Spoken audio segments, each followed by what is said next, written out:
আমার সামনে হাসি মুখে দাঁড়িয়ে আছে আমার হবু বোন নিহান, তবে সে একা দাঁড়িয়ে নেই। তার সাথে দাঁড়িয়ে আছে তার সদ্য বিয়ে করা স্ত্রী। মেয়েটা দেখতে পরীর মতো সুন্দর, হয়তো সুন্দর মোহে পড়েই আমরা 3 বছরের ভালোবাসা ভুলে গেছি নিহান। কিছুক্ষণ আগে আমি বসে যে নিজেকে আয়নায় দেখছিলাম, হঠাৎ নিচ থেকে আব্বুর চিৎকার শুনে একটু অবাক হলাম, কিন্তু ততটা পাত্তা দিলাম না, কারণ আব্বু কেউ কাজ একটু ফাঁকে দিলে চিৎকার চেঁচামেচি করছে। কিন্তু যখন নিহানের কণ্ঠ শুনলাম তখন চমকে উঠলাম, কারণ নিহানদের আরো পরে আসার কথা ছিল। আমি দৌড়ে নিচে নেমে গেলাম। নিচে নেমে নিহানকে বর বেশে আর তার পাশে একটা মেয়েকে বধূ বেশে দেখে চমকে উঠলাম। যখন নিহান বলল এটা তার বউ, তখন অবাকের চূড়ান্ত পর্যায়ে পৌঁছে যাই। আমি আচমকা নিহানের কলার চেপে ধরে চিৎকার করে বললাম, কেন করলে আমার সাথে এমন নিহান? আমার মাঝে কি কমতে ছিল যে তুমি আমাকে রেখে অন্য একটা মেয়েকে বিয়ে করলে? আমার ভালোবাসায় তো কোনো খাত ছিল না, তাহলে কেন এমন করলে? তুমি না আমাকে ভালোবাসো, তাহলে কি করে অন্য একটা মেয়েকে বিয়ে করতে পারলে? এই মেয়েটাকে বিয়ে করার আগে কি একবারও আমার মুখটা তোমার মনে পড়েনি? কথাগুলো বলতে বলতে আমার চোখ থেকে টপ টপ করে পানি পড়ছে। নিহান নিজের কলার থেকে আমার হাত ছাড়িয়ে নিল, তারপর রেগে বলল, না মনে পড়েনি তোর মুখ, মনে পড়েনি তোর মতো চরিত্রহীনার মুখ। তোর মতো একটা মেয়েকে ভালোবাসবে কে? তোর সাথে 3 বছর ভালোবাসার অভিনয় করে আমি প্রতিশোধ নিয়েছি। তুই আমাকে কলেজের সবার সামনে থাপ্পড় মেরেছিলি, সে থাপ্পড়ের প্রতিশোধ নিলাম আজকে। আর তোর সাহস হয় কি করে আমার কলার চেপে ধরার? তোর মতো একটা আনস্মার্ট খ্যাত মার্কা মেয়েকে বিয়ে করবে এ নেহান চৌধুরী? No way. তার উপর চরিত্রের ঠিক নেই। নিজের ভাইয়ের বন্ধুর সাথে ফষ্টিনষ্টি করে এখন আমার গাড়ি ঝুলে পড়তে চাইছিস? আমি হতভম্ব হয়ে দুপা পিছিয়ে গেলাম, ধপ করে ফ্লোরে বসে পড়লাম। আমার চোখগুলো আজ ভাত মানছে না, অজস্র অস্ত্র গড়িয়ে পড়ছে চোখ দিয়ে। আমার বিশ্বাস হচ্ছে না নিহান শুধু প্রতিশোধ নেওয়ার জন্য আমার সাথে 3 বছর প্রেমের অভিনয় করেছে। এই 3 বছর তার আমার প্রতি একটুও ভালোবাসা জন্মায়নি। মাথা চক্কর দিচ্ছে, মনে হচ্ছে এক্ষুনি মাথা ঘুরে পড়ে যাব। বাবা এসে নিহানের গালে ঠাস করে চর বসিয়ে দেয়, চিৎকার করে বলে, চুপ কর বেয়াদব ছেলে। আমার মেয়ের নামে আরেকটা বাজে কথা বললে আমি তো জিভ টেনে ছেড়ে ফেলবো। নিজের চরিত্রে ঠিক নেই, আমার মেয়ের চরিত্রের উপর আঙুল তুলতে এসেছিস? বিয়ে করতে চাস না, চলে যা, তোকে কেউ আটকে রাখেনি। তোর থেকে 1000 গুণ ভালো ছেলে না আমার মেয়ের পিছনে লাইন ধরে দাঁড়িয়ে আছে। তোর মতো একটা ছেলের সাথে আমি কখনোই আমার মেয়েকে বিয়ে দিতে রাজি হতাম না। শুধুমাত্র মেয়ের মুখের দিকে তাকিয়ে রাজি হয়েছি। বেরিয়ে যা আমার বাড়ি থেকে। আমার মেয়েকে আমি তোর থেকে 1000 গুণ ভালো ছেলের সাথে বিয়ে দিব। আব্বুজি নিহানকে থাপ্পড় মারলো। নিহান কোনো সিন ক্রিয়েট করলো না, উল্টো আলতো হেসে বলল, কে বিয়ে করবে আপনার এই চরিত্রহীন মেয়েকে? যে মেয়ে বিয়ের আগের দিন রাতে পরপুরুষের সাথে ঢলাঢলি করে, সেই মেয়েকে কেউ বিয়ে করবে না। আপনি জিজ্ঞেস করে দেখেন, এখানের একটা ছেলেও আপনার মেয়েকে বিয়ে করার জন্য রাজি হবে না। ওপস, আপনি তো আবার আমার কথা বিশ্বাস করবেন না। আপনার কাছে আপনার মেয়ে তো দুধে দেওয়া তুলসী পাতা। আপনার মেয়েকে জিজ্ঞেস করুন, গতকাল হলুদ অনুষ্ঠান ছেড়ে কোথায় গিয়েছিল আপনার মেয়ে? আমি বলে দিচ্ছি, আপনার হলুদ অনুষ্ঠান ছেড়ে তার প্রেমিকের সাথে রোমান্স করতে গিয়েছিল। জানেন আপনার মেয়ের প্রেমিকটাকে? আপনার ছেলের বন্ধু আরিয়ান। তোর মতো মিথ্যাবাদের কথা কেউ বিশ্বাস করবে না এখানের। তোর কথার কোনো ভিত্তি নেই, কারণ তোর কথাগুলো সপক্ষে কোনো প্রমাণ নেই। কে বলল নেই? এই দেখুন প্রমাণ। নিহান তার পকেট থেকে ফোন বের করে একটা ভিডিও চালু করে। ভিডিওতে স্পষ্ট বোঝা যাচ্ছে আমি আর আরিয়ান ভাইয়া জড়িয়ে ধরে দাঁড়িয়ে আছি। না, একটু মিস্টেক হলো, আমি আরিয়ান ভাইয়াকে পেছন থেকে জড়িয়ে ধরে দাঁড়িয়ে আছি। আরিয়ান ভাইয়া বিড়বিড় করে কিছু বলছে, যেটা ভিডিওতে স্পষ্ট শোনা যাচ্ছে না। সবাই আব্বুর দিকে তাচ্ছিল্যের দৃষ্টিতে তাকাচ্ছে। আরিয়ান তাচ্ছিল্যের হাসি দিয়ে বলে, এরপরেও বলবেন আপনার মেয়ে দুধে দোয়া তুলসী পাতা? আর যাই হোক, এমন একটা চরিত্রহীন মেয়েকে বিয়ে করা আমার পক্ষে সম্ভব না। আমি হতভম্ব হয়ে বসে আছি, বিস্মিত নয়নে তাকিয়েছি নিহানের দিকে। কয়েক ঘন্টার মাঝে কি করে মানুষ এতটা পরিবর্তন হয়ে যেতে পারে? সবাই তো নিহানের নাটক ছিল, মানুষ এতটা নিখুঁত অভিনয় কি করে করতে পারে? নিহান আমার বিশ্বাসের সুযোগ নিল। নিহান বুঝতে পারছে আমি কিছু বলবো, কিন্তু আমাকে কিছু বলার সুযোগ না দিয়ে নিহান তার সদ্য বিয়ে করা বউকে নিয়ে হনহন করে চলে যায়। আমি অশ্রুসিক্ত নয়নে তাকিয়ে আছি নিহানের যাওয়ার দিকে। আশেপাশের লোকজন আমাকে নিয়ে কানাকানি করছে, কিন্তু আমার কোনো অনুভূতি কাজ করছে না। নিজেকে অনুভূতিহীন মনে হচ্ছে। আব্বু বুকে হাত দিয়ে চেয়ারে ধপ করে বসে পড়ে। আমি আব্বুর কাছে যেতে নিলে আব্বু বাধা প্রদান করে। আন্টি আর আঙ্কেল আব্বুর সামনে দাঁড়ায়। ভাই সাহেব, যা হওয়ার তা তো হয়ে গেছে। আমাদের মান সম্মান যা নষ্ট হওয়ার তা হয়ে গেছে। আমি চাইছি আজকে আরিয়ান আর আরশের বিয়ে দিয়ে দিতে, যদি আপনারা কোনো আপত্তি না থাকে। যদি তাতে মানুষের মুখ একটুও বন্ধ হয়। আব্বু কিছু না বলে শুধু মাথা নেড়ে সায় জানায়। আব্বুর কোনো অমত নেই। আরিয়ান ভাইয়া করুণ কণ্ঠে বলল, আব্বু। আঙ্কেল ধমক দিয়ে আরিয়ান ভাইয়াকে চুপ করিয়ে দেয় আর রাগে কণ্ঠে বলে, আর কোনো নাটক করার বাকি আছে তোমার?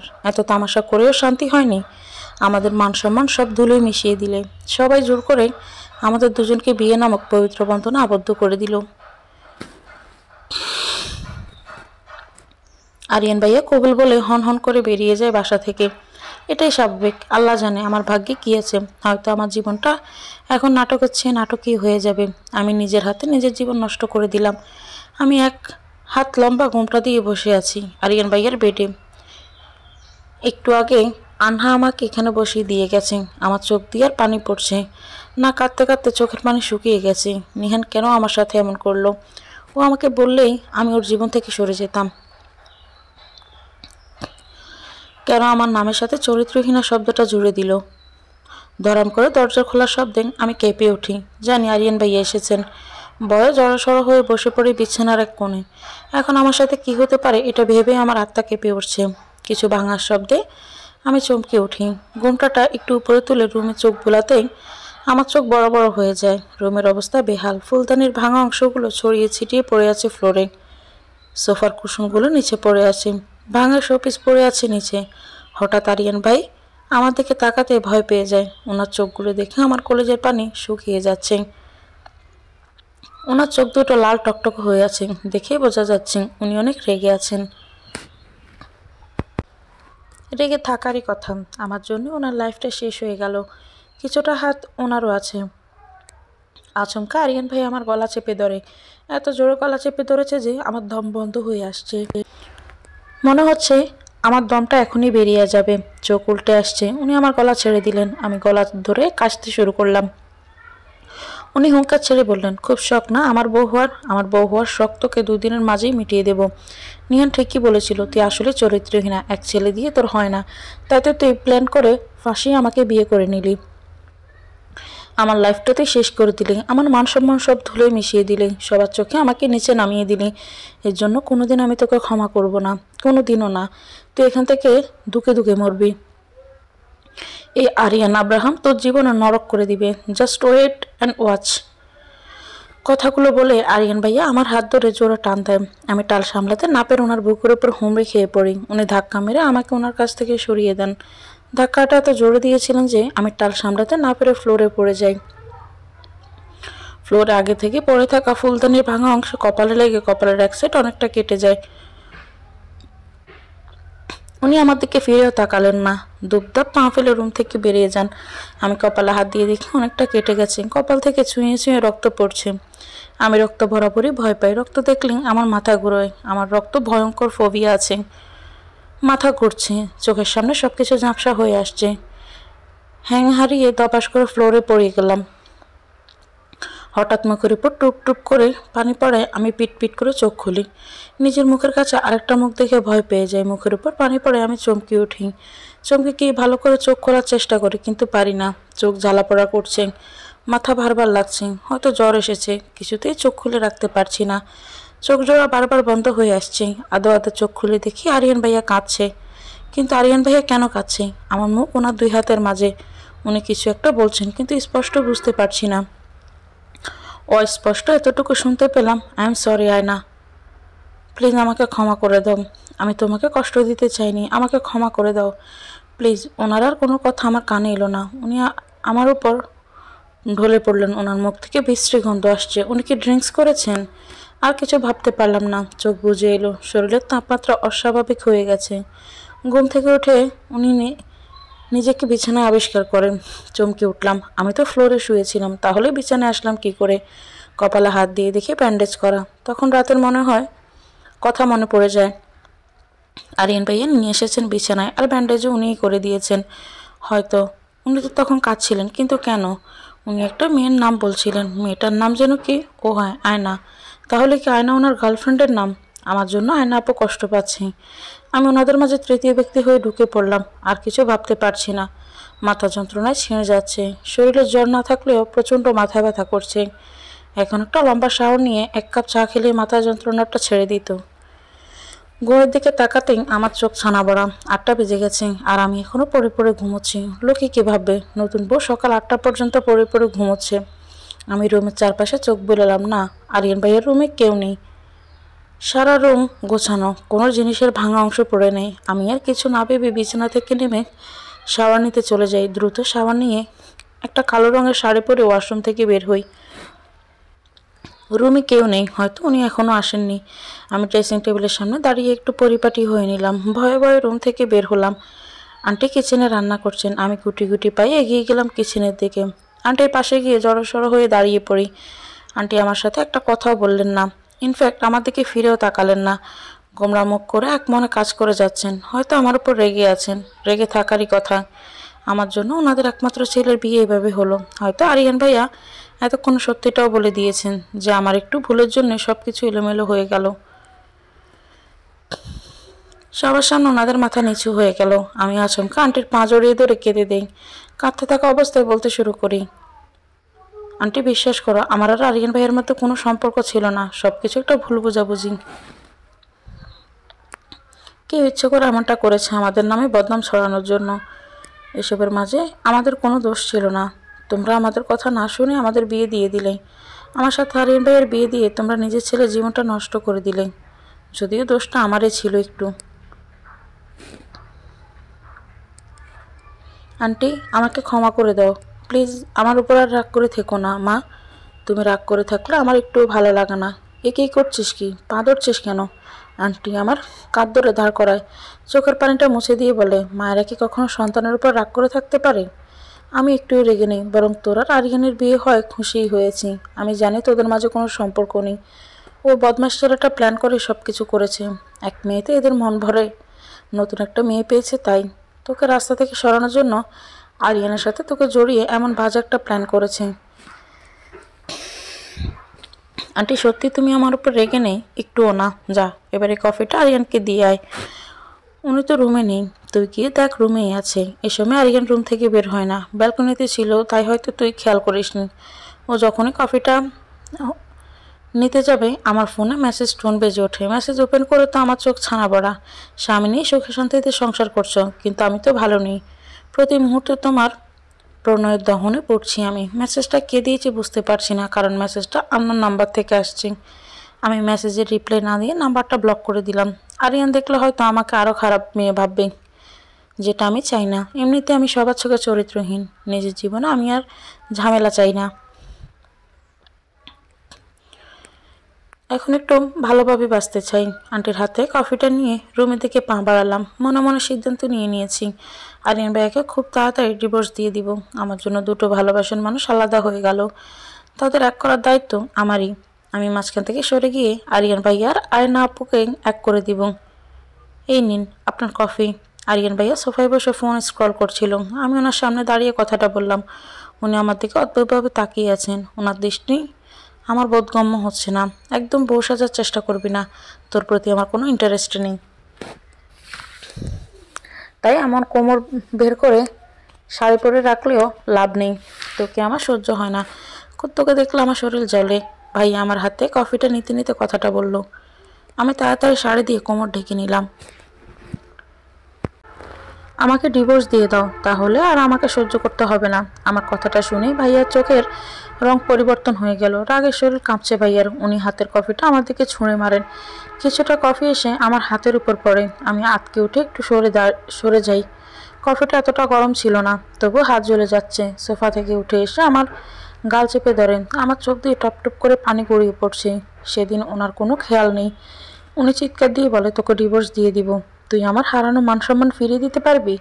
যদি পারিস তাহলে ডিভোর্সের কথা বলিস। জানি পারবি না। আরেকদিন যদি ডিভোর্সের কথা বলিস তাহলে তোর এই মুখ আমি ভেঙে দিব। তোকে আমি কোনোদিনও ডিভোর্স দিব না। তোকে কাছেও টেনে নিব না, আবার দূরেও যেতে দিব না। কথাগুলো বলে উনি আমার গাল ছেড়ে দিয়ে রুম থেকে বের হয়ে যায়।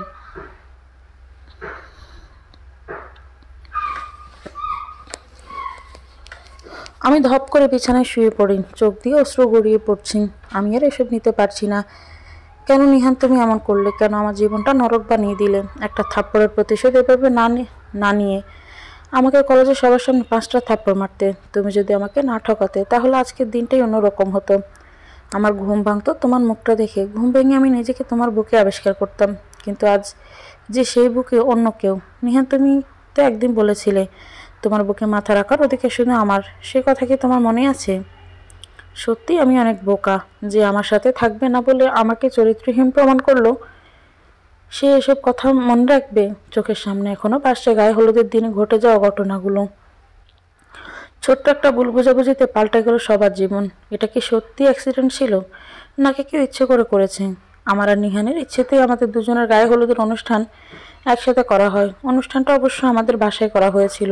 সবাই আমাদের গায়ে হলুদ ছুঁয়ে দিচ্ছে। হলুদ অনুষ্ঠানের প্রায় শেষের দিকে নিহান আমাকে কানে কানে বলেন, সবাই আমাকে হলুদ লাগিয়েছে, সেও লাগাতে চায়। সবার সামনে তো আর বর কোনো গায়ে হলুদ লাগাতে পারে না। তাই নিহান আমাকে সেনের ডান পাশের রুমটাতে যেতে বলে।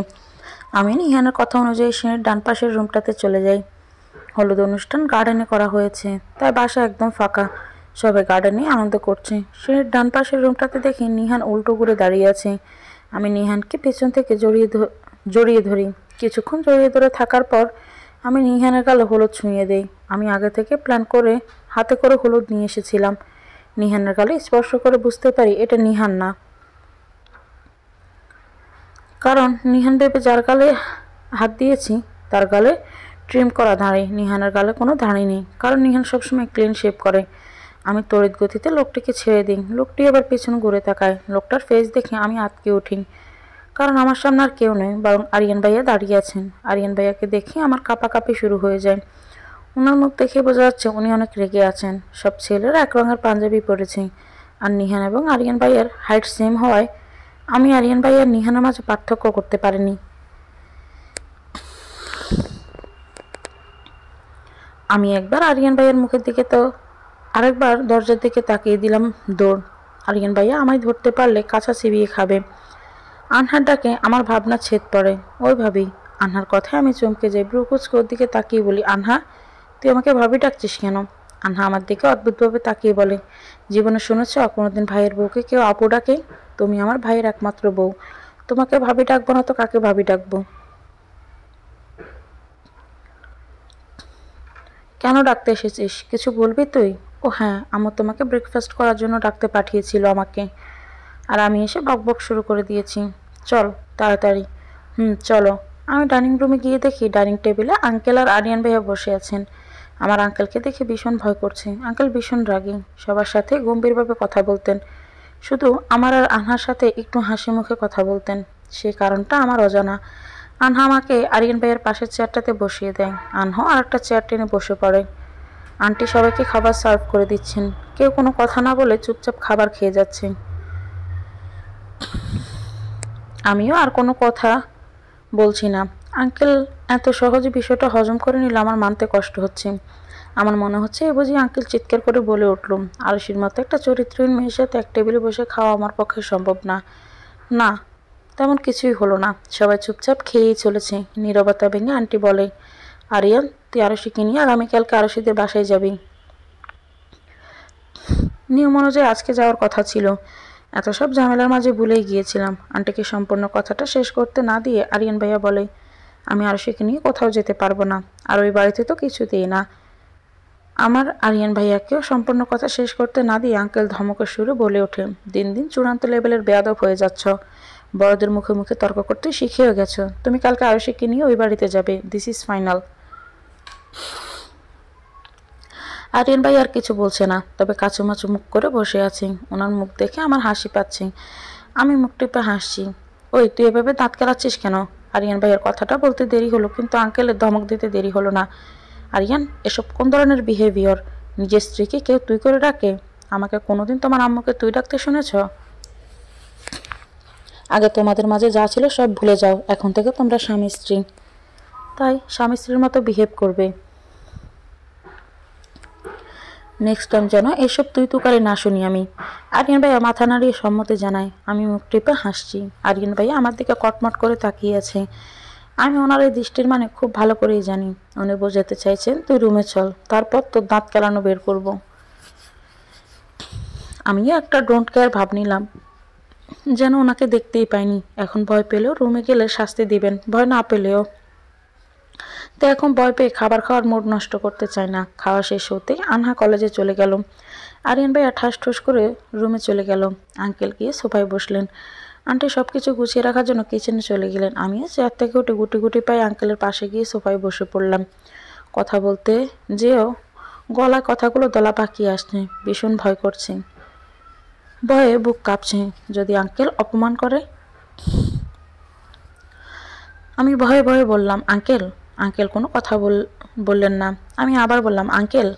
আঙ্কেল এবারও কোনো কথা বললেন না। আঙ্কেল আগের ভঙ্গিতেই বসে আছে। এবার আমার কান্না চলে আসছে। আমি নিজের কান্না আটকে রাখতে না পেরে শব্দ করে কেঁদে দিলাম। আমার কান্নার শব্দ শুনে আঙ্কেল হয়তো একটু চমকে গেছেন। আঙ্কেল বিচলিত হয়ে অস্থির গলায় বললেন, কি হয়েছে মা, কাঁদছিস কেন? তোকে কেউ কিছু বলেছে? আনহা কিছু বলেছে বা আরিয়ান? আমি মাথা নেড়ে জানালাম। তাহলে কাঁদছিস কেন মা? তুই না বললে বুঝবো কি করে কি হয়েছে? তুমি আমার সাথে কথা কেন বলছো না? তোমাকে এতবার ডাকলাম, তুমি রেসপন্স করলে না কেন? এটার জন্য আমার মাটা কাঁদছে? আমি তো তোর উপর রাগ করে কথা বলছিলাম না। তুই আমাকে সেই কখন থেকে আঙ্কেল বলে ডাকছিস? তুই আরিয়ানের বউ, আমি তো এখন থেকে তোর শ্বশুর, তার মানে বাবা। তোর উচিত না আমাকে বাবা বলে ডাকা? সরি বাবা। তুমি কি ওই দিনের ঘটনার জন্য আমার উপর রাগ করে আছো? একদমই না, বরং আমি খুশি হয়েছি আরিয়ানের সাথে তোর বিয়ে হয়েছে বলে। ওই নিহান ছেলেটাকে আমার একদম পছন্দ নয়, বদ ছেলে একটা। তুই ছেদ না ধরলে তোর আব্বু ওই নিহানের সাথে কিছুতেই তোর বিয়ে দিত না। বিয়ে তো অনেক দূরের কথা, তোর আশেপাশেও ঘেঁষতে দিত না। ওই দিন বিয়ের দিন ছিল বলে ওই ফাজিল ছেলেটা বেঁচে গিয়েছিল, না হলে মেরে জেলে ভরে দিতাম। বাবা পুলিশ ইন্সপেক্টর, আরিয়ান ভাইয়ের পেশায় ডক্টর। সবেমাত্র 3 মাস হয়েছে হসপিটালে জয়েন করেছেন। আমি অনার্স সেকেন্ড ইয়ারে পড়ি। বাবার সাথে আর কিছুক্ষণ কথা বলে রুমের দিকে পা বাড়ালাম। আজকে ভীষণ শান্তি লাগছে। আন্টি বা আঙ্কেল কেউই আমার উপর রেগে নেই। রুমে গিয়ে দেখি আরিয়ান ভাইয়া সারা রুম জুড়ে পায়চারি করছেন। আমার উপর রাগ ঝাড়ার জন্য হয়তো ওয়েট করছেন। আমি রুমে ঢুকতে উনি আমার হাত দুটো দেয়ালের সাথে চেপে ধরেন। আমি চোখ মুখ কুঁচকে ফেলি। তখন তো খুব 32 পাটে দাঁত বের করে ক্লোজ আপের অ্যাড দিচ্ছিলি, এখন এমন মুখ অন্ধকার করে রেখেছিস কেন? এখন হাস, কত হাসতে পারিস? ওনার মুখ থেকে তুমি আর বাবু শুনতে আমার খুব বড় বড় হয়ে গেল। উনি কি পাগল হয়ে গেছেন? আমাকে বাবু ডাকছেন? উনি ডেট এক্সপায়ার্ড কিছু খেয়েছেন? আমি চোখ ছোট ছোট করে বলি, আপনি উল্টাপাল্টা কিছু খেয়েছেন? Just shut up. উনি এত জোরে ধমক দিয়েছেন যে আমি ভয়ে লাফিয়ে উঠি। উনি আমার হাত দুটো আর একটু জোরে চেপে ধরেন দেয়ালের সাথে। আমি ব্যথায় চোখ মুখ কুঁচকে ফেলি। আমার কাতর গলায় বলি, লাগছে ভাইয়া? ভাইয়া বলতে দেরি হলো, কিন্তু ওনার ধমক দিতে দেরি হলো না। চুপ বেয়াদব, নিজের হাজব্যান্ডকে কেউ ভাইয়া ডাকে? জীবনে শুনেছিস? আরেকবার ভাইয়া ডাকলে থাপড়ায় তোর গাল লাল করে দিব। ম্যানারলেস মেয়ে কোথাকার, নিজের হাজব্যান্ডকে ভাইয়া ডাকে? উনি আমার দিকে কটমট করে তাকিয়ে থেকে ওয়াশরুমে চলে যায়। উনি ওয়াশরুমে যেতেই আমি অট্টহাসিতে ফেটে পড়ি। আমি খুব ভালো করেই বুঝতে পারছি উনি বাবার কথাগুলোই আমাকে ফিরিয়ে দিচ্ছেন। বাবার মুখের উপর তো কিছু বলতে পারলেন না, তাই সুযোগ পেয়ে আমার উপর টর্নেডো বয়ে দিলেন। হঠাৎ আমার নজর যায় বুকশেলফে রাখা ওনার একটা ডায়েরির উপর। আমি ডায়েরিটা হাতে নিলাম। ডায়েরির উপর সুন্দর করে আয়না নাম লেখা। তাহলে ডায়েরিটা আয়না আপুকে নিয়ে লেখা। এই ডায়েরিটার পর অবশ্য আয়না আপু সম্পর্কে কিছু জানতে পারবো। আয়না আপু সম্পর্কে কিছু জানতে পারলে ওনাকে আর আয়না আপুকে এক করতে আমার সুবিধা হবে। ডায়েরির প্রথম পাতায় একজোড়া চোখ আঁকা। এত সুন্দর করে নিপুণ হাতে চোখ জোড়া এঁকেছেন, যা কোনো প্রফেশনাল আর্টিস্ট ছাড়া সম্ভব নয়। চোখ জোড়া অদ্ভুত সুন্দর আর মায়াবী। চোখ জোড়া যেন কথা বলছেন। চোখ জোড়া নিশ্চয়ই আয়না আপুর। চোখ জোড়া ওনার আর আয়না আপুর ভালোবাসার গভীরতা প্রকাশ করছে। কিন্তু চোখ জোড়া আমার কাছে অনেক পরিচিত মনে হচ্ছে এই চোখ জোড়া আমি আগেও অনেকবার দেখেছি, কিন্তু এখন মনে পড়ছে না। আমি আর কিছু না ভেবে পাতা উল্টাই। ডায়েরির দ্বিতীয় পাতায় লেখা ওনার আবেগ অনুভূতি মিশ্রিত কিছু কথা। আমি সব বলতে পারি না ভাবতে তোমায় বলার কথা। সব কথা বলতে পারি না শুধু তোমায় ভালোবাসার কথা। আমি দ্বিতীয় পেজ উল্টাই। দ্বিতীয় পেজে লেখা তুমি আমাকে যতই কষ্ট দাও আমি তোমাকে আপন করে নিবই। তুমি আমাকে যতই দুঃখ দাও আমি সেই দুঃখকে সুখ ভেবে নেব। তুমি যদি আমাকে ভালোবাসা দাও তোমাকে এই বুকে জড়িয়ে নেব। আর কখনো যদি তুমি আমাকে ভুলে যাও আমি তোমাকে সারাটি জীবন নীরবে ভালোবেসে যাব। আরেকটা পেজ পড়তে যাব তার আগে কেউ ছু মেরে আমার হাত থেকে ডায়েরিটা কেড়ে নেয়। হুট করে এভাবে ডায়েরি কেড়ে নেয় আমি একটু চমকে উঠি। সামনে আরিয়ান ভাইয়া দাঁড়িয়ে আছেন। এই মুহূর্তে আরিয়ান ভাইয়াকে আমি আমার সামনে আশা করিনি।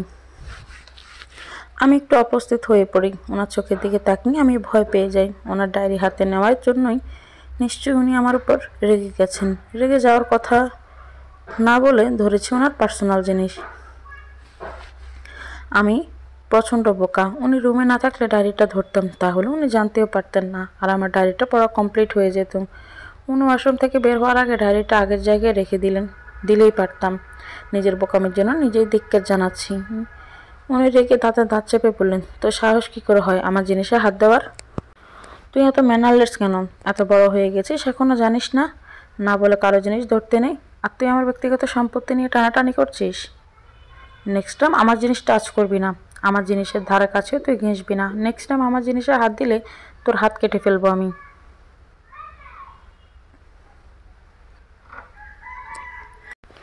আরুষি হুট করে কোনো পুরুষের কণ্ঠে নিজের নাম শুনে আমি চমকে উঠি। এই কণ্ঠের মালিক যে আমার পরিচিত না আমার আপনজন, একান্তই আমার আপনজন। আমার চোখ দিয়ে দু ফোঁটা অশ্রু গড়িয়ে পড়ে। আমি দৌড়ে চলে যেতে নিলে আরিয়ান ভাইয়া আমার হাত টেনে ধরেন। দাঁড়িয়ে যাই আমি। উনি আমার হাত ধরে হ্যাঁচকা টান দিয়ে ওনার বুকের উপর ফেলেন। আমি হকচকিয়ে যাই। উনি আমার কোমরে হাত দিয়ে নিজের সাথে মিশিয়ে নেন। আমাদের মাঝে কথা যেন আমাদের মাঝেই সীমাবদ্ধ থাকে। বাইরের কোনো লোক যেন আমাদের ভেতরের কথা না জানে। আমার ভাইয়া আপনার কাছে বাইরের লোক হয়ে গেল? অবশ্যই ভাইয়া না, আপনার ফ্রেন্ড। দেখ তোর এত প্রশ্নের উত্তর আমি দিতে পারবো না। আমাদের মাঝে কি হয়েছে না হয়েছে তোর ভাই যেন না জানে। যদি আমার কথার অবাধ্য হোস তাহলে কি হতে পারে তার ধারণা তুই আগেই পেয়েছিস। কথাগুলো উনি বেশ শান্ত গলায় বললেন। লাস্টের কথা কোমরে জোরে চাপ দিয়ে বলে। এত জোরে কোমরে চাপ চেপে ধরেছে যে আমার চোখ টলমল করে ওঠে। আমার অবাধ্য কয়েক ফোঁটা অশ্রু গড়িয়ে পড়ে চোখ দিয়ে। উনি কোমর থেকে হাত আলগা করে চোখের পানিটা মুছে দেন। আমাদের মাঝে যাই থাকুক না কেন সারা দুনিয়া জানবে আমরা হ্যাপি কাপল। নো কান্নাকাটি, অনলি স্মাইল। চল শালাবাবু তোমাকে ডাকছে। উনি এক হাতে আমার জড়িয়ে ধরে রুম থেকে বের হয়ে এলেন। আমরা নিচে নামতে ভাইয়া প্রশ্ন ছুড়ে দিল, এসব আমি কি শুনছি আরুষি? তোদের মাঝে যদি আগে থেকে সম্পর্ক থাকে তাহলে আমাকে বললি না কেন? আমার বিয়ের সময় ভাইয়া উপস্থিত ছিল না। আমার বিয়ের দুদিন আগে অফিসের জরুরি কাজে ভাইয়াকে দেশের বাইরে যেতে হয়েছিল। তাই ভাইয়া আমাদের বিয়ের ব্যাপারে কিছুই জানতো না। হয়তো দেশে ফিরেই এই খবর শুনে এখানে ছুটে চলে এসেছে। কেন আয়ান, তুই কি আমাদের বিয়ে হওয়াতে খুশি হসনি? তোদের বিয়েতে যদি কেউ সবচেয়ে বেশি খুশি হয়ে থাকে সেটা আমি। আরুষি নিহানকে বিয়ে করার জন্য জেদ না করলে আমি তোর সাথে আরুষির বিয়ে দিতাম। ওই নিহানকে দেখলে আমার গা জ্বলে, মনে হয় কেউ আমার শরীরে আগুন জ্বালিয়ে দিয়েছে। অ্যাট লাস্ট তোদের বিয়েটা হলো, আমার মনস্কামনা পূর্ণ হলো। আরুষি নিহানের মোহ কাটিয়ে যে তোর সাথে সম্পর্কে জড়িয়েছে তাতেই আমি খুশি। তোরা যদি তোদের সম্পর্কের কথা আমাকে আগে বলতে তাহলে এত ঝামেলা হতো না। তুই আরুষির ছোট ভাই হলে বলা যেত, তুই তো বড় ভাই, আর আমি তো তোকে গিয়ে বলতে পারি না দোস্ত আমি তোর বোনের সাথে প্রেম করি। কথাটা শুনতেও বেমানান লাগে। আমি ভয় পাচ্ছিলাম এটা বলার পর যদি তুই আমার সাথে সম্পর্ক নষ্ট করে দিস। তোকে আমি নিজের ভাইয়ের মতো ভালোবাসি, এটা আমি কিছুতেই মানতে পারতাম না। আর আরুষির বিয়ে ঠিক হওয়ার 1 মাস পরে আমার সাথে আরুষি প্রণয়ের সম্পর্কে জড়িয়ে পড়ে। আমাদের হাতে ছিল মাত্র 15 দিন। কি করব না করব ভেবে পাচ্ছিলাম না। বিয়ের দিন ঘনিয়ে আসছিল, আমরা কেউই কিছু বলতে পারছিলাম না। এই ভয়ে যদি আমাদের কারণে দুই পরিবারের সম্পর্ক নষ্ট হয়ে যায়, তাই আমরা পরিবারের মান সম্মানের কথা ভেবে আমরা আমাদের ভালোবাসা স্যাক্রিফাইস করার সিদ্ধান্ত নেই। হলুদের দিন আরুষি নিজেই ঠিক করে রাখতে পারে না, আমার কাছে চলে আসে। বাকিটা তো তুই জানোসই। আমি শুধু অবাকের ওপর অবাক হচ্ছি। অবাক হয়ে তাকিয়ে আছি আরিয়ান ভাইয়ার দিকে। মানুষ এত সুন্দর করে গুছিয়ে মিথ্যে কথা বলতে পারে, এটা আরিয়ান ভাইয়াকে না দেখলে বিশ্বাসই হতো না আমার। কি সুন্দর গুছিয়ে মিথ্যে কথাগুলো বলে দিলেন ভাইয়াকে। ওনার মিথ্যেগুলো যে কেউ বিশ্বাস করতে বাধ্য হবে, তার মানে ভাইয়া বিশ্বাস করে ফেললো ওনার কথা। ভাগ্যিস ড্রয়িং রুম আমরা 3 জন ছাড়া আর কেউ নেই, না হলে আরেকটা গন্ডগোল লাগতো। আমি সকালে বাবা আর মাকে বুঝিয়েছি আমাদের মাঝে কোনো সম্পর্ক নেই, আর এখন উনি ভাইয়াকেও বোঝাচ্ছেন আমাদের মাঝে ভালোবাসার সম্পর্ক ছিল। এখানে বাকিরা থাকলে সবাই ওনাদের কথাই বিশ্বাস করত, কারণ উনি যে মিথ্যে বলার উপর পিএইচডি করে আসছেন তা আমার ভালোই বোঝা হয়ে গেছে। শালা, তুই নিজেও তো কষ্ট পাইছস, সাথে আমার বোনটারেও কাঁদাইছস, বালের পীড়িত করছস তোমরা। দেখ আয়ান, আমার সামনে একদম এসব ভাষা ইউজ করবি না। তোর যেমন নিহানকে দেখে গা জ্বলে, তেমন আমারও এসব ভাষা শুনলে গা জ্বলে। এসব কমু না তো তোমারে কোলে নিয়ে আদর করবো? পীড়িত করার সময় মনে ছিল না আমার বোনের বিয়ে ঠিক হয়ে আছে? সবাইকে ভালোবাসার কথা বলার সময় তোমার মনে পড়লো আরশের বিয়ে ঠিক হয়ে আছে? মামা, তোমার স্বভাব তো আমার একদম ভালো ঠেকছে না। তুমি গা আইন না, তোর মুখে লাগাম দে। আমি তোর বেস্ট ফ্রেন্ড হলেও এখন তোর ছোট বোনের হাজব্যান্ড। এখানে আরশই আছে, মুখে লাগাম দে কইলাম। ছোট বোনের সামনে কী সব বলা শুরু করছস? আমার কথা শুনে ভাইয়া একটু অপ্রস্তুত হয়ে পড়ল। আমি যে এখানে আছি ভাইয়ার হতে মনেই ছিল না। ভাইয়া আমার সামনে এসব ভাষা ইউজ করে না, আর স্ল্যাং তো একদমই ইউজ করে না। ভাইয়া গলা খাঁকিয়ে দিয়ে বলে, আরশি, তুই এখানে কী করছিস?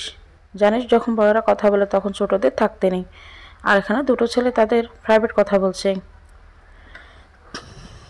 আর তুই এখানে দাঁড়িয়ে থেকে আমাদের প্রাইভেসি নষ্ট করেছিস। আমি হতভম্ব হয়ে দাঁড়িয়ে আছি। নিজে ডেকে এনে নিজেই চলে যেতে বলছি। রীতিমতো আমাকে অপমান করছে। আমি তাদের প্রাইভেসি নষ্ট করছি। মানুষ ঠিকই বলে, কাজের বেলা কাজই, কাজ ফুরালেই পাজি। এই মুহূর্তে আমার প্রচণ্ড রাগ হচ্ছে। ইচ্ছে করছে ইট দিয়ে বাড়ি মেরে ভাইয়ার মাথা ফাটিয়ে দেই। আমি রেগে কিছু বলতে যাব তার আগে আমাকে পাশ কাটিয়ে তারা দুজন চলে যায়। আমি ব্যালকনিতে দেয়ালে পিঠ ঠেকিয়ে বসে আছি। আমার দৃষ্টি ফ্লোরেই নিবদ্ধ।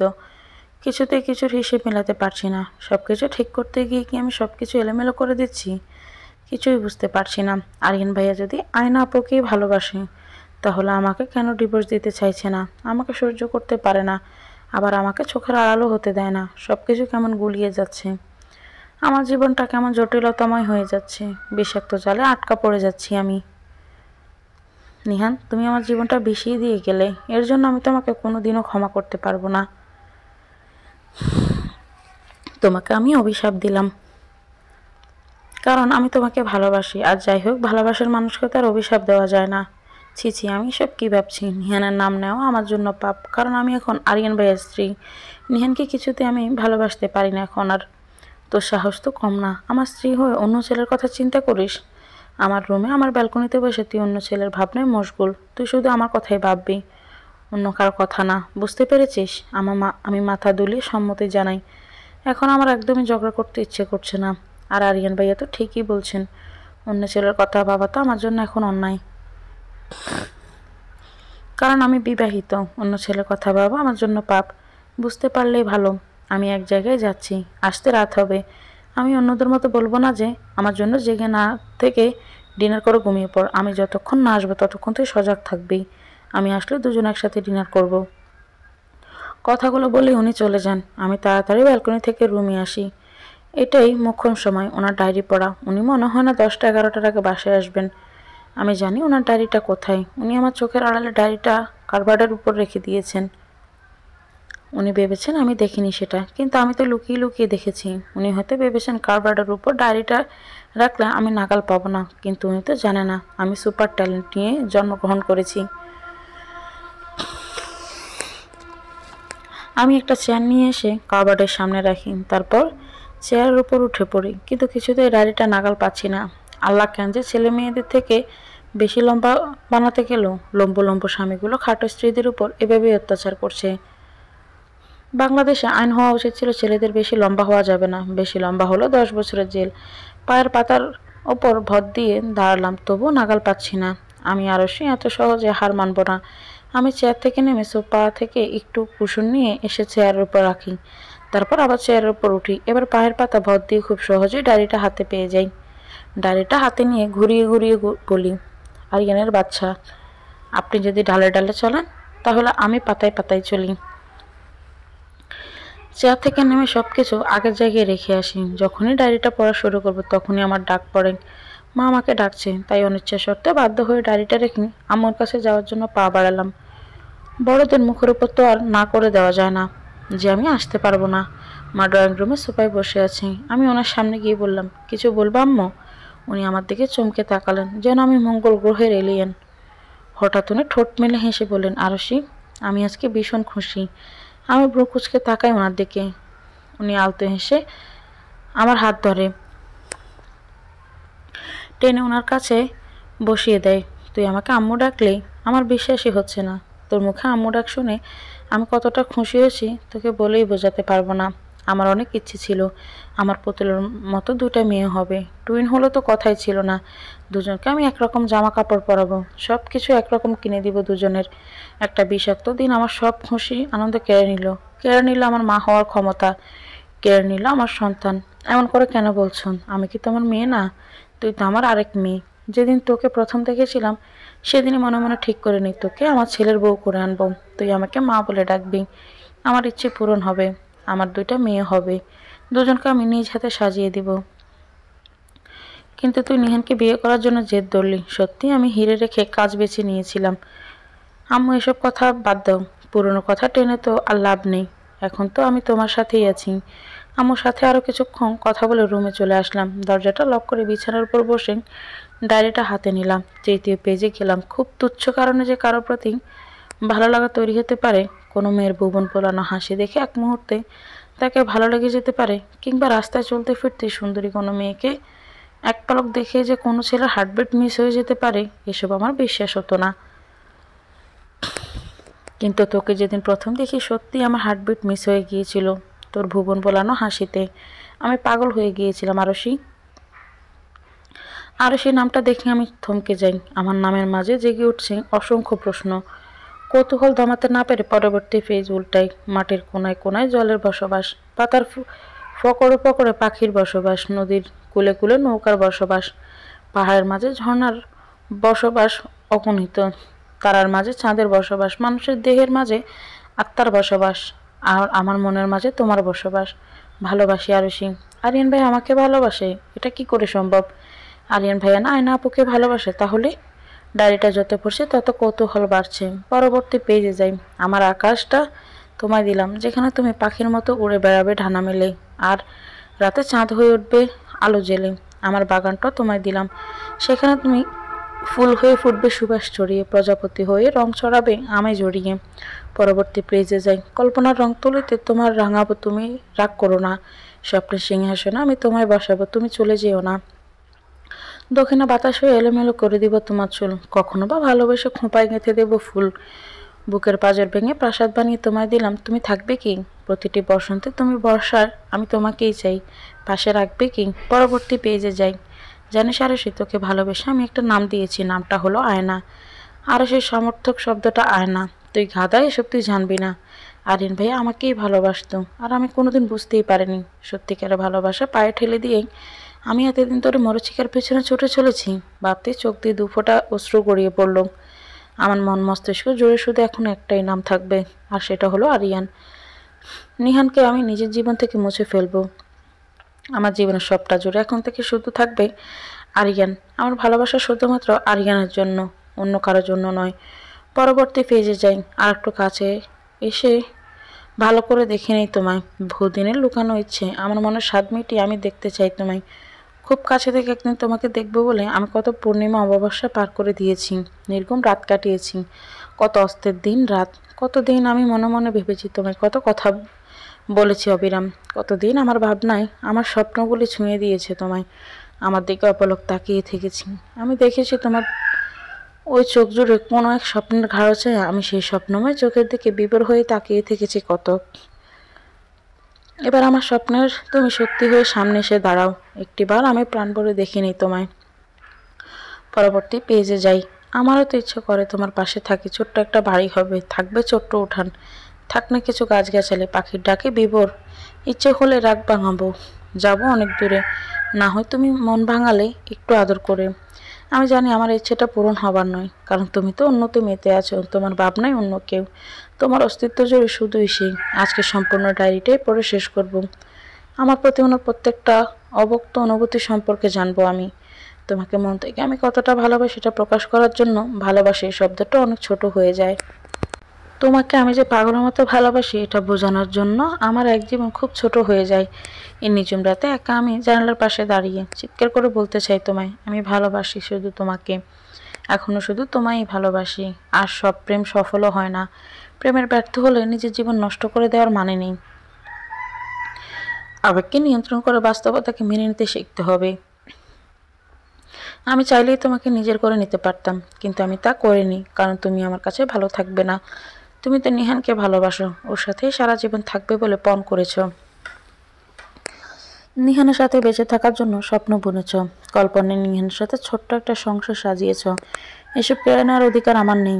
কি লাভ তোমাকে নিজের করে, যেখানে তুমি হ্যাপি থাকবে না। আমি চাই তুমি সারা জীবন হাসি খুশি থাকো। তোমার মুখের হাসির জন্য আমি নিজের জীবনও দিয়ে দিতে পারি, নাইবা হলে আমার। তাই বলে কি ভুলে যাব তোমাকে? হুম, সারা জীবন নীরবে ভালোবেসে যাব তোমাকে। তোমার প্রণয়ের দহনে পূর্ব আমি। কাউকে দূর থেকে ভালোবাসাই সব থেকে পবিত্র ভালোবাসা, কারণ এই ভালোবাসায় কোনো রকম অপবিত্রতা থাকে না, কোনো শারীরিক চাহিদা থাকে না, শুধু নীরব কিছু অভিমান থাকে যা কখনো কেউ ভাঙায় না, কিছু অশ্রুবিন্দু থাকে যা কেউ কখনো মুছতে আসে না। আর সবার অজান্তে আড়ালেই একা, যেখানে একান্তই নারী রানী প্রেমিক পুরুষের সুখ নিহিত প্রেয়সী মুখের হাসিতে। জানিস আয়না, আজকে যখন তোকে হলুদের সাহায্যে নিহান পাশে দেখেছিলাম, তখন আমার ভেতরটা জ্বলে পড়ে ছাই হয়ে যাচ্ছিল। মনে হচ্ছিল কেউ আমার বুকে অজস্র ছুরি দিয়ে আঘাত করছে, হৃৎপিণ্ড ছিঁড়ে নিয়ে যাচ্ছে। সহ্য করতে পারছিলাম না তোকে নিহানের পাশে। দম বন্ধ হয়ে আসছিল, বারবার তোকে স্বার্থপর উপাধি দিতে ইচ্ছে করছিল, কারণ তুই আমার ভালোবাসাটা বুঝলি না। তুই যদি আমার ভালোবাসাটা বুঝতি, তাহলে নিহান জায়গায় আমি থাকতাম। নিহান বারবার কথার ছলে তোর হাত ধরেছিল, সেটা আমি সহ্য করতে পারছিলাম না। তাই উপরের রুমে চলে আসি। ওই জায়গায় আর কিছুক্ষণ থাকলে হয়তো দম বন্ধ হয়ে মারা যেতাম। রুমে এসে নিজেকে স্বাভাবিক করে নিই, মনকে বোঝাই তোর খুশিতেই আমি খুশি, তোর সুখেই আমি সুখী। কিন্তু তা তুই হতে দিলি না। সব কিছু এলোমেলো করে দেওয়ার জন্য আবার চলে এলি, তোর প্রণয়ের দহনে পড়তে চলে এলি। যখন আমি এসব বিড়বিড় করে বলছিলাম, তখন হুট করে তুই আমাকে পেছন থেকে জড়িয়ে ধরলি। তোর মুখ না দেখে বুঝতে পেরেছিলাম এটা তুই, কারণ আমি তো তোর উপস্থিতি অনুভব করতে পারি। তুই জড়িয়ে ধরেছিলি বলে প্রথমে খুব রাগ হয়েছিল। আমি জানতাম তুই ভুল করে আমাকে জড়িয়ে ধরেছিস, হয়তো আমাকে নিহান ভেবেই জড়িয়ে ধরেছিস। প্রথমে রাগ হলেও পরে মনের মাঝে একরাশ ভালো লাগা কাজ করে। ভুল করে হলেও তো তোর ছোঁয়া আমি পেয়েছি, এইটুকু স্মৃতি নিয়ে আমি সারা জীবন কাটিয়ে দিতে পারবো। পরের 2টা পেজে শুকনো রক্ত। আমার মনের মাঝে প্রশ্ন উকে দিচ্ছে, এই শুকনো রক্তটা কার? আরিয়ান ভাইয়া না তো? নিজে ওনার কথায় কাটলে তো আমি দেখতে পেতাম। ওনার শরীরে তো কোনো আঘাতের চিহ্ন ছিল না। পরবর্তী পেজে যাই, বিশ্বাস করায় না, আমি তোকে ইচ্ছে করে কষ্ট দিতে চাইনি। তুই বল, যাকে ভালোবাসি তাকে কি ইচ্ছে করে কষ্ট দেওয়া যায়? আমি তো তোকে মেনে নিতে পারছি না। আমি তোর জীবনের সেকেন্ড অপশন হতে চাইনি, আমি তোর জীবনের একমাত্র অপশন হতে চেয়েছিলাম।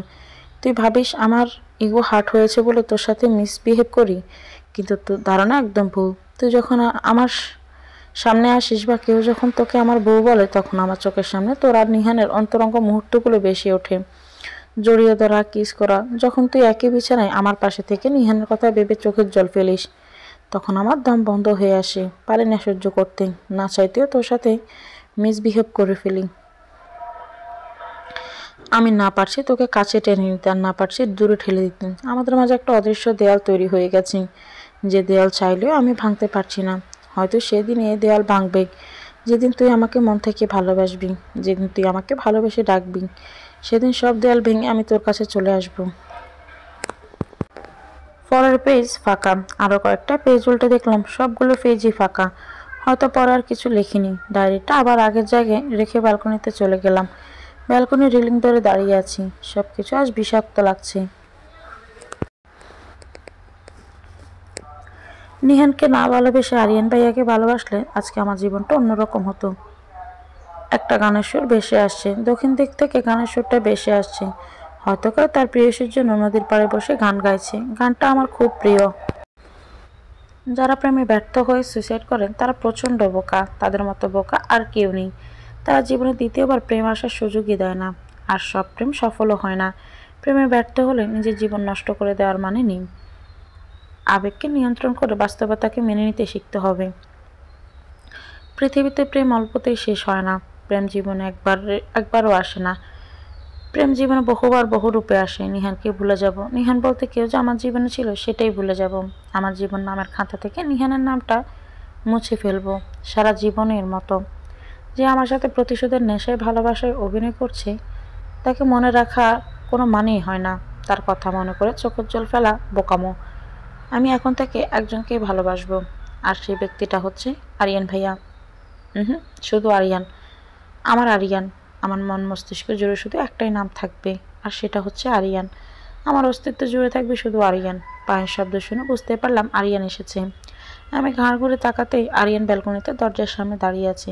আরিয়ানকে দেখে নিজেকে আর ঠিক রাখতে পারলাম না, দৌড়ে গিয়ে আরিয়ানকে জড়িয়ে ধরি, কিন্তু আরিয়ান আমাকে জড়িয়ে ধরেনি।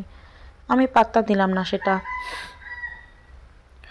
আমার উপর অভিমান করে আছে জানি, আমি ভালোবাসা দিয়ে সব অভিমান ভাঙিয়ে দিব, যদি একটু সময়ের অপেক্ষা। আরিয়ান আমাকে অবাক করে দিয়ে জোরে ধাক্কা দিয়ে নিজের থেকে সরিয়ে দেয়। আমি পড়ে যেতে গিয়েও নিজেকে সামলে নিই। আমি ছলছল চোখে তাকিয়ে থাকি আরিয়ানের দিকে। একদম আমার কাছে আসবি না, একদম আমাকে জড়িয়ে ধরবি না। তোকে দেখলে আমার গা ঘিন ঘিন করে। অল টাইম আমার থেকে দূরে থাকবি, সামাজিক দূরত্ব বজায় রাখবি। তুই করোনা ভাইরাস, তোর আশেপাশে যাওয়া যাবে না। এবার আমি আরিয়ানের দিকে ভালো করে তাকালাম। আরিয়ানের বিধ্বস্ত অবস্থান, দাঁড়িয়ে আছে। যেমনভাবে বেরিয়ে গিয়েছিলেন তেমনভাবে ফিরে আসেননি। এলোমেলো চুল, শার্টের উপরের দিকে দুইটা বোতাম, প্যান্টের এক পা টাকনো পর্যন্ত আর এক হাঁটুর নিচে। আরিয়ান কেমন যেন দুলছে। আমি ওনার আর একটু কাছে গিয়ে দাঁড়ালাম। উনি পড়ে যেতে নিলে আমি ধরে ফেলি। ওনার মুখ থেকে বিশ্রী গন্ধ আসছে। আজকেও হয়তো ড্রিঙ্কস করেছেন। আপনি আজকেও আবার ড্রিঙ্কস করেছেন? হুম, করেছি। তাতে তোর কি? কেন করেছেন? আমি তোর কাছে জবাবদিহিতা করব সেটা তুই ভাবলি কি করে? আমি কি করব না করব সব কি তোকে বলে করতে হবে? একদম আমাকে ধরবি না, আমার কাছে আসার চেষ্টাও করবি না। তোর নিহানের কাছে যা। তুই তুই তো ওই নিহানকেই ভালোবাসিস। নিহান বললে আমাকে খুন করে চলে যেতেও তুই দুইবার ভাববি না। দূরে সরে যা আমার থেকে। আমার সম্পর্কে আরিয়ানের এমন ধারণা, নিহানের কথায় আমি আরিয়ানকে খুন করব? আরিয়ান ধাক্কা দিয়ে আবার আমাকে নিজের থেকে দূরে সরিয়ে দিল। আরিয়ান আবার পড়ে যেতে নাই, আমি গিয়ে আবার ধরে ফেলি। এবার আর আরিয়ান আমাকে নিজের থেকে দূরে সরাতে পারেনি। নিজের শরীরের সম্পূর্ণ ভর দিয়ে দিয়েছে আমার উপর। চোখ দুটো বন্ধ করে ফেলেছি। ওনাকে সামলাতে গিয়ে হিমশিম খাচ্ছি আমি। ওনাকে ধরে নিয়ে গিয়ে কোনো মতে বিছানায় শুইয়ে দিলাম। ওনাকে শুইয়ে দিয়ে যখনই চলে আসতে নেবে তখনই আমার শাড়ির আঁচল টান পড়ে। পেছনে করে দেখি ওনার পিঠের নিচে আমার শাড়ির আঁচলটা যখন ছাড়িয়ে নিয়ে চলে আসতে নিব তখনই আরিয়ান ধপ করে চোখ খুলে আমার গাল দুটো চেপে ধরে। আমাকে কি একটু ভালোবাসা যায় না? আমি কি এতটাই অযোগ্য তোর ভালোবাসা পাওয়ার? বল না। আমি তো নিহানের থেকে দেখতে খারাপ না, হয়তো নিহানের মতো বড় লোক নই, কিন্তু যা আছে তা দিয়ে তোকে সুখী করার ক্ষমতা তো রাখি। তোর কোনো ইচ্ছে আমি অপূর্ণ রাখবো না। নিজের জীবন দিয়ে হলেও আমি তোর ইচ্ছেগুলো পূরণ করার চেষ্টা করব। আমার চোখ দিয়ে টপ টপ করে পানি পড়ছে। আমি আরিয়ানের কথাগুলো সহ্য করতে পারছি না। কথাগুলো আমার কানের ভেতর দিয়ে তীরের মতো ঢুকছে। তুই তো আমার আয়না, আমার বউ। তাহলে তুই কেন নিহানের সাথে যাবি? তুই কোথাও যাবি না, তুই আমার সাথেই থাকবি। তোকে আমি কোথাও যেতে দিব না। দরকার পড়লে তোকে দড়ি দিয়ে বেঁধে রাখবো, রুমের দরজা লক করে বন্দি করে রাখবো। উনি আমার গাল ছেড়ে দিয়ে হাত ধরে টান দিয়ে ওনার বুকের ওপর ফেলে দেন। আমাকে শক্ত করে জড়িয়ে ধরেন। উনি বিড়বিড় করে কিছু বলছেন, কিন্তু সেই কথাগুলো আমার কাছে স্পষ্ট না। কিছুক্ষণ পর ওনার সারা শব্দ না পেয়ে মাথা তুলে ওনার মুখের দিকে তাকাই। উনি ঘুমিয়ে পড়েছেন। হঠাৎ আমার নজর যায় ওনার বুকের দিকে। ওনার বুকের উপর বেশ কিছু নখের আঁচড়। হঠাৎই আমার বুকটা ধক করে ওঠেন। উনি কি কারোর সাথে ইন্টিমেট হয়েছেন? শুনেছিলাম নিজের স্ত্রীর কাছে ভালোবাসা না পেলে অন্য নারীতে আসক্ত হয়, ডিপ্রেশনও অন্য নারীর সাথে ইন্টিমেট হয়। আরিয়ানের কি এখন আর আমাকে ভালো লাগে না? অন্য কাউকে ভালো লাগে? না না, আমি এসব কি ভাবছি? আরিয়ান শুধু আমাকেই ভালোবাসে, অন্য কাউকে না। আরিয়ান শুধু আমার, অন্য কারোই নয়। কিন্তু আরিয়ান তো ড্রিঙ্কস করেছে, নিজের সেন্সে নেই, যাকে বলে মাতাল। মাতাল অবস্থায় সবাই নিজের ভালোবাসার মানুষকে সব জায়গায় দেখতে পায়, অন্য কারো মাঝে নিজের ভালোবাসার মানুষকে দেখতে পায়। কেউ যদি ইচ্ছে করে না, আর ভাবতে পারছে না, মাথা ভনভন করছে, বুকের ভেতর ধাউ ধাউ করে আগুন জ্বলছে, চোখ দিয়ে টপ টপ করে পানি পড়ছে। আমি আরিয়ানের কাছ থেকে ছাড়াতে চাইলে পারি না। একজন ছেলের শক্তির সাথে আর যাই হোক, একটা মেয়ের কখনোই শক্তি দিয়ে পেরে উঠতে পারে না। ওনার বুকের উপর মাথা রেখে শুয়ে পড়লাম। আমার চোখের পানি দিয়ে ওনার বুকের কাছের শার্টটি ভিজে গেছে। কাঁদতে কাঁদতে ঘুমিয়ে পড়লাম। সকালে ঘুম থেকে উঠে নিজের মাথা বালিশে আবিষ্কার করলাম। পাশে হাত দিয়ে দেখি আরিয়ান নেই। আমি ফট করে চোখ খুলে উঠে বসি। রুমে একবার চোখ বুলোই, কিন্তু আরিয়ান নেই। ওয়াশরুমের দরজা খোলা, তার মানে আরিয়ান ওয়াশরুমেও নেই। ঘড়ির দিকে তাকিয়ে দেখি সবেমাত্র 7টা বাজে। আমি ব্যালকনিতে যাই, কিন্তু সেখানেও আরিয়ান নেই। আমি ফ্রেশ হয়ে নিচে গেলাম, কিন্তু সেখানেও আরিয়ান নেই। বাবা সোফায় বসে পত্রিকা পড়ছেন, আনহা আপেল খাচ্ছে আর মুভি দেখছে। আম্মু কিচেনে রান্না করছে। আমিও আম্মুর কাছে গেলাম। মনটা আনছান আনছান করছে জিজ্ঞেস করার জন্য আরিয়ান কোথায়, কিন্তু লজ্জায় জিজ্ঞেস করতে পারছি না। শাশুড়ির কাছে তো আর জিজ্ঞেস করা যায় না নিজের স্বামী কোথায় গেছে। এটা জিজ্ঞেস করার মতো লজ্জাজনক আর কিছুই হতে পারে না। আম্মু মনে হয় কিছু বুঝতে পেরেছেন। হালকা হেসে বলেন, আরিয়ানের জন্য টেনশন করিস না, আরিয়ান হসপিটাল গেছে। অনেক সকালে গেছে তো, তাই তোকে বলে যেতে পারিনি। আমাকে বলে গেছে তুই ঘুম থেকে উঠতে তোকে বলে দিতে, না হলে আবার তুই টেনশন করবি। আরশি, আমি খুব খুশি হয়েছি তোরা দুজন দুজনকে মেনে নিয়েছিস। এই জন্য আম্মু আরও অনেক কথা বলেছে, কিন্তু সেই কথাগুলো আমার কান দিকে ঢুকছে না। আমি তো আমার ভাবনায় মশগুল। কালকে রাতে ভেবে রেখেছিলাম সকালে ঘুম থেকে উঠে জিজ্ঞেস করব ওনার বুকের উপর নখের আঁচড়গুলো কার। সকালে উঠে ওনার মুখটাই দেখতে পেলাম না। সমস্যা নেই, উনি হসপিটাল থেকে আসলে ওনাকে জিজ্ঞেস করব। এর মাঝে আম্মুর ব্রেকফাস্ট তৈরি শেষ হয়ে গেল। আমরা দুজন মিলে খাবারগুলো ডাইনিং টেবিলে সাজিয়ে রাখলাম। তারপর 4জন একসাথে ব্রেকফাস্ট করে নিলাম। ব্রেকফাস্ট শেষে আমি আনহার আম্মু সোফায় বসলাম গল্প করার জন্য। আম্মু রেডি হয়ে অফিসে চলে গেছে। গল্প করার মাঝে আম্মু হঠাৎ বলে ওঠে, আরশি, তুই আর এখন থেকে শাড়ি পরবি না, 3 পিস পরবি। তোকে কে শাড়ি পরে বউ বউ সেজে ঘুরঘুর করতে বলছে? তুইও আনহার মতো এই বাড়ির মেয়ে। আনহা যেভাবে থাকবে তুইও সেভাবেই থাকবে। বাচ্চা একটা মেয়ে শাড়ি সামলাতে গিয়ে কোন অঘটন ঘটিয়ে ফেলিস। আমার কথা শুনে আমার চোখ ছলছল করে ওঠে। সত্যি আমার শাশুড়ি পাওয়া ভাগ্যের ব্যাপার। সত্যি আমি ভাগ্যবতী, তাই তো মায়ের মতো একটা শাশুড়ি পেয়েছি। বিকেলবেলা আমি আর আনহা বসে টিভি দেখছি। তখনই আরিয়ান আসে। কারো সাথে কোনো কথা না বলে সোজা রুমে চলে যায়। আমি ওনার পিছু পিছু চলে যাই। উনি রুমে গিয়ে ফুল পাওয়ারে ফ্যান ছেড়ে গলার টাই ডিলে করছেন। আমি গিয়ে ওনার সামনে দাঁড়ালাম। কিরে, এমন সঙ্গের মতো দাঁড়িয়ে আছিস কেন? আপনার বুকের উপর নখের আঁচড়গুলো কার? যার থাকার কথা তার। দেখুন, একদম হেয়ালি করবেন না। সত্যি করে বলুন, কোনো মেয়ের সাথে চক্কর টক্কর চলছে না তো? সে কথা আমি তোকে কেন বলবো? কেন বলবেন না? অবশ্যই বলবেন। আপনি বলতে বাধ্য, আমি আপনার স্ত্রী। আপনার সম্পর্কে সবকিছু জানার অধিকার আমার আছে। আরিয়ান আমার দিকে এক দৃষ্টিতে তাকিয়ে আছেন। পা থেকে মাথা পর্যন্ত স্ক্যান করছে। হঠাৎ হাত বাড়িয়ে আমার গলা থেকে ওড়না খুলে নেন। আমার কোমর চেপে ধরে নিজের কাছে নিয়ে এসে আমার ঘাড়ে কামড় বসিয়ে দেন, বুকের উপর বেশ কয়েকটা আঁচড় কাটেন নখ দিয়ে। আমি হতভম্ব হয়ে দাঁড়িয়ে আছি। কিছুই আমার মাথায় ঢুকছে না। যা হলো সব আমার মাথার উপর দিয়ে গেল। বললাম কি আর করলেন কি? উনি আমাকে ছেড়ে একটু দূরে সরে দাঁড়ালো, কিন্তু আমার প্রশ্ন উত্তর দিলেন না। রাগের শরীর থরথর করে কাঁপছে আমার। উনি আমাকে কি পেয়েছেন? সবসময় নিজের মতো করে চলে। আমার ইচ্ছে অনিচ্ছের কি কোনো দাম নেই? উনি আমাকে পাশ কাটিয়ে চলে যেতে নিলে আচমকা আমি ওনার কলার চেপে ধরি। ওনার কলার চেপে ধরায় হয়তো রেগে গেছেন। বেশ ঝাঁঝালো গলায় বললেন, আরশি, কলার ছাড়। না, ছাড়বো না। যতক্ষণ না আমার প্রশ্নের সঠিক উত্তর পাচ্ছি ততক্ষণ আমি আপনার কলার ছাড়বো না। আপনি আমাকে কি পেয়েছেন? পুতুল। যা বলবেন তাই মেনে নিব। যা চলতে বলবেন সেভাবেই চলবো, নাকি সিরিয়ালের নায়িকা পেয়েছেন? আপনার শত অপমান সহ্য করে এখানে পড়ে থাকবো না? এটা কোনো সিরিয়াল নাটক, আর আমি কোনো সিরিয়ালের নায়িকা নই। আমি আরশি, লাস্টবারের মতো বলছি, কলারটা ছাড়। না হলে আমি কি করব আমি নিজেও জানি না। না, আমি ছাড়বো না। আগে আমার প্রশ্ন উত্তর দিন। উনি ঝাড়া মেরে আমার হাত থেকে ওনার কলারটা ছাড়িয়ে নিলেন। চোখ বন্ধ লম্বা লম্বা 2টা শ্বাস নিলেন। আজকে কলারে ধরেছিস ধরেছিস, নেক্সট টাইম যেন এটা রিপিট না হয়। তোর জায়গায় অন্য কেউ হলে এতক্ষণ আমি ঘুষি মেরে নাক ফাটিয়ে দিতাম। কেন আপনি আমার সাথে এরকম করছেন? কি দোষ করেছি আমি? কেন আমার সাথে ভিলেনদের মতো বিহেভ করছেন? আমি ভিলেন, তাই ভিলেনদের মতো বিহেভ করছি। তুই যদি ভাবিস তোকে আমার হাত থেকে বাঁচাতে কোনো হিরো আসবেন, তাহলে তোর ভাবনা ভুল। তোর লাইফে হিরো আমি, ভিলেনও আমি। বাংলিশ বুঝতে পারছিস না? আচ্ছা, খাঁটি বাংলায় বলি, তোর জীবনের নায়ক আমি, খলনায়কও আমি। আমি ছাড়া তোর কোনো গতি নেই।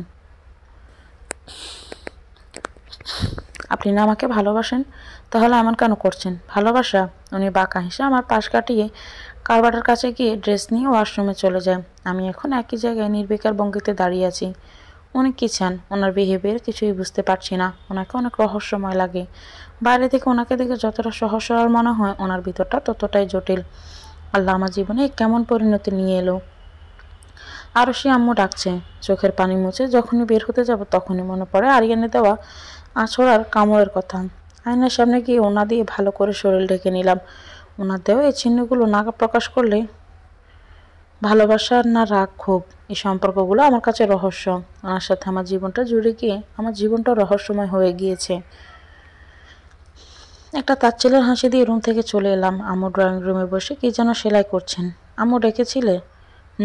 আরিয়ানের জন্য খাবার নিয়ে যা, আর সাথে তোরটাও। দুপুরে এত করে বললাম খাওয়ার জন্য, খেলি না তো। এখন আরিয়ানের সাথে খেয়ে নে, না খেলে মার দিব। আরিয়ান বিকেলে বাসায় আসলে খাবারটা রুমে খায়। আম্মু ওনার খাবারটা নিয়ে যাচ্ছি। আমি এখন খাবো না, প্লিজ। যা ইচ্ছে তা কর, আমার কথা তো কেউ শুনে না। সবাই সবার নিজের মর্জি মতো চলে। খেলে খাবি, না খেলে নাই। আম্মু প্লিজ রাগ করো না। দুপুরবেলা তো আইসক্রিম খেয়েছি, তাই পেট ভরা। প্লিজ আম্মু রাগ করো না। এমন করে বললে রাগ করে থাকা যায়? আরিয়ানের জন্য খাবার নিয়ে যা। Thank you. তারপর আরিয়ানের জন্য খাবার নিয়ে গেলাম, কিন্তু আরিয়ান রুমে নেই। ব্যালকনি থেকে কথার আওয়াজ বেশি আসছে। খাবারটা সেন্টার টেবিলে রেখে এগিয়ে গেলাম ব্যালকনির দিকে। উনি কারোর সাথে ফোনে কথা বলছেন, তাই সেদিকে পানে পা বাড়ালাম না। ফিরে এসে বিছানার উপর বসে পড়লাম। অনেকদিন ধরে ফেসবুকে ঢোকা হয় না, তাই আজকে ঢুকলাম। ফেসবুকে ঢুকে আমি অবাক, আমার আর নিহানের কোনো ছবি আমার আইডিতে নেই। ইনফ্যাক্ট নিহান রিলেটেড কোনো কিছুই আমার আইডিতে নেই। আরও বেশি অবাক হলাম আরিয়ানের সাথে আমার ম্যারিড স্ট্যাটাস দেখে। এগুলো কি করলো আরিয়ান? কিন্তু আরিয়ানকে আমার ফোন ধরতে কখনো দেখিনি।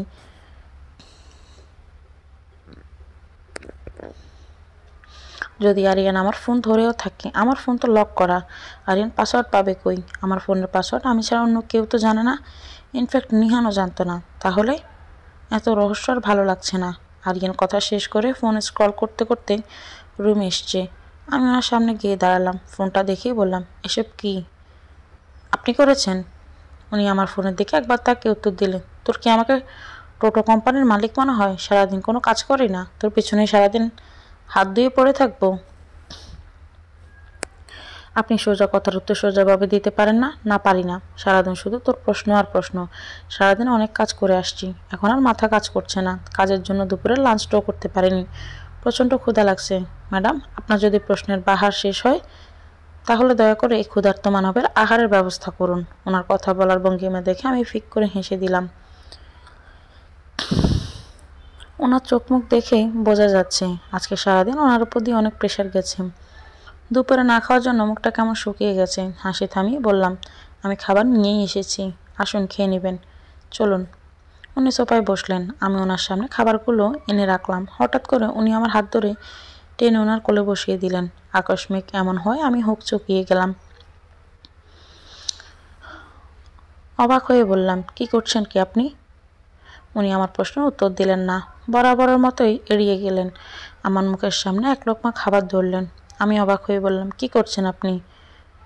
আমার মুখের সামনে খাবার ধরলেন কেন? এগুলো তো আপনার খাবার।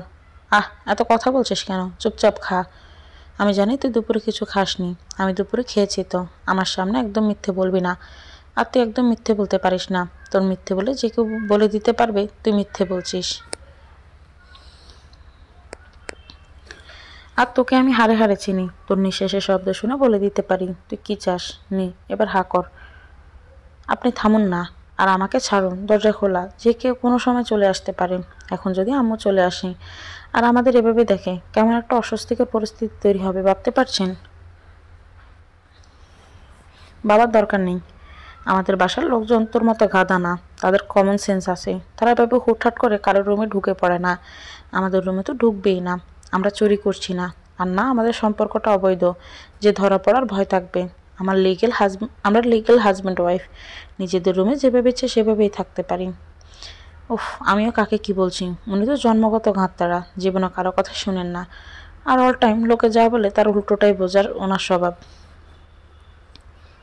আমি বললাম, কি আর উনি বুঝলেনটা কি, অনেক কথা বলে ফেলেছি, এখন যদি তুই না খাস তাহলে থাপড়ায় তোর গাল লাল করে দিব বেয়াদব, নেহা কর। আমি কথা না বলে খেয়ে নিলাম, কিন্তু অবাক করা বিষয় হচ্ছে উনি নিজে না খেয়ে বারবার আমার মুখে খাবার তুলে দিচ্ছেন। এক লোকমা শেষ হতে না হতে আর এক লোকমা, আমি কথা বলতে পারছি না। পানি খেয়ে কোনো মতে মুখের খাবারটা শেষ করে কিছু বলতে যাব তার আগে উনি আবার আর এক লোকমা খাবার মুখে ঢুকিয়ে দিলেন। তারপর গ্লাসে পানি সম্পূর্ণ আমাকে খাইয়ে দিলেন। মাথা কেমন যেন ঘুরছে, চোখের সামনে সবকিছু ঝাপসা হয়ে আসছে। মুহূর্তের মাঝে অজ্ঞান হয়ে ঢলে পড়লাম ওনার বুকের উপর। চোখ বন্ধ করার আগে ওনার ঠোঁটের কোণে ঝুলে থাকা বাঁকা হাসিটা আমার নজরে এলো। চোখ খুলে নিজেকে বিছানায় আবিষ্কার করলাম। কিছু পাখির কিচিরমিচির শব্দ কানে আসছে। সূর্য মামা পূর্ব দিক থেকে উদিত হচ্ছে, সেই সাথে ছড়িয়ে দিচ্ছে ভোরের স্নিগ্ধ আলো। ঘড়ির দিকে তাকিয়ে দেখি 6টা বাজে, তার মানে সকাল হয়ে গেছে। আস্তে আস্তে মনে পড়তে থাকে কালকের ঘটে যাওয়া ঘটনাগুলো। আরিয়ান আমাকে খাইয়ে দিচ্ছিল, তারপর হঠাৎ করে আমি অজ্ঞান হয়ে গেলাম। আর এতক্ষণ অজ্ঞান ছিলাম, এটা কিভাবে সম্ভব? আচ্ছা, আরিয়ান কিছু করেনি তো? খাবারে উনি কিছু মিশিয়ে দেননি তো? উনি খাবারে কিছু কেন মেশাবেন? খাবারে কিছু কখন মেশালো? যদি কিছু মিশিয়ে না থাকেন তাহলে ওইভাবে হাসছিলেন কেন? কিছু ভাবতে পারছি না, সব কিছু এলোমেলো হয়ে যাচ্ছে। আরিয়ান কি চায় আর উনি এসব কী করছেন কিছুই মাথায় ঢুকছে না। কারো পায়ের শব্দে শুনে দ্রুত চোখ খুলে তাকাই। আমি ভাবলাম আরিয়ান এসেছে, কিন্তু আমার ধারণা ভুল করে দিয়ে আম্মু এসেছে। আমার পাশে বসে মাথায় হাত বুলিয়ে দিতে দিতে বলে, না খেয়ে খেয়ে শরীরের কি হাল করেছিস, দেখতে পাচ্ছিস হুটহাট অজ্ঞান হয়ে যাচ্ছিস। এখন থেকে দিনে 3বার না 4বার করে খেতে হবে। কালকে সারা রাত কতটা টেনশনে কেটেছে আমাদের তুই জানিস? আমি কালকে সারা রাতে অজ্ঞান ছিলাম। আরিয়ান বলল খাবার খাওয়ায় অনিয়মের জন্য এমন হয়েছে। পরে তোকে আরিয়ান একটা ঘুমের ইঞ্জেকশন দিয়ে দেয় আর বলে সকাল হলে এসব ঠিক হয়ে যাবে। ঠিক হয়ে যাবে বললেই হয়, টেনশন হয় না বল? টেনশনে তো তোর বাবা আর আমি সারা রাত 2 চোখের পাতা একই করতে পারিনি। জানিস গতকালকে কত কিছু হয়েছে? কি হয়েছিল গতকালকে? গতকালে বাসায় আম্মু আব্বু তোমাকে ডাকছে। ও হ্যাঁ, আমি তো ভুলে গিয়েছিলাম, তোর আব্বুর শার্টের বোতাম ছিঁড়ে গেছে, তুই আরশিকে খাইয়ে দে। আচ্ছা আমি খাইয়ে দিচ্ছি, তুমি যাও, ঠিক করে খাইয়ে দিবি। আমি গেলাম। আচ্ছা। উনি খাবারের প্লেটটা নিয়ে এসে আমার সামনে বসলেন। উনি আমার মুখের সামনে খাবার ধরলেন। আজকে আবার এই খাবারে কি মিশিয়ে নিয়ে আসছেন? উনি বোধহয় একটু চমকে গেলেন, কিন্তু আমাকে বুঝতে দিলেন না। বেশ স্বাভাবিক গলায় বললেন, আমি আবার কি মেশাবো খাবারে? আপনি কি জানেন অভিনয়ে আপনি বড় বড় ফিল্ম স্টারদেরও হার মানিয়ে দিবেন। অবশ্য আপনার ডক্টর না হয় হিরো হওয়া উচিত ছিল। বেশ অল্প সময়ে অনেক নামডাক হয়ে যেত আপনার। অন্যদিন হলে হয়তো আপনার অভিনয়ের ছলে আমি ভুলে যেতাম, কিন্তু আজকে আপনি কোন রকম অভিনয় ভুলাতে পারবেন না। আমি জানি গতকাল আপনি খাবারে ঘুমের ওষুধ মিশিয়ে দিয়েছিলেন, কিন্তু কেন? দরকার ছিল তাই। তোকে সব প্রশ্নের উত্তর দিতে আমি বাধ্য নই। না দিলেন সব প্রশ্নের উত্তর, কিন্তু কেন এত অভিনয় করছেন? কেন আমাদের সম্পর্কের মাঝে এত লুকোচুরি? আর এসব লুকোচুরি আমার সহ্য হয় না। আপনি তো আমাকে ভালোবাসেন, তাহলে কেন এত ঘৃণার অভিনয় করছেন বলুন না? উনি একটু চমকে বলেন, কে বলেছে আমি তোকে ভালোবাসি? আমি শুধু তোকে ঘৃণাই করি, বুঝতে পেরেছিস? না পারিনি।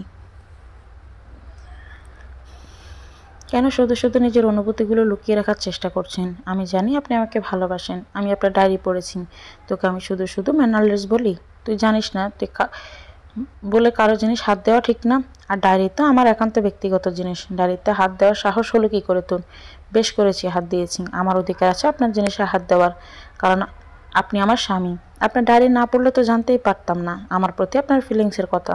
কেন ঘৃণার নিচে ভালোবাসাকে ফেলার ব্যর্থ চেষ্টা চালাচ্ছেন? স্বীকার করুন না আপনার ভালোবাসার কথা। ভালোবাসার কথা স্বীকার করে কী লাভ? তুই তো আমাকে ভালোবাসিস না, হয়তো কোনোদিন ভালোবাসবিও না। তুই তো নিহানকেই ভালোবাসিস। কে বললো বাসবো না?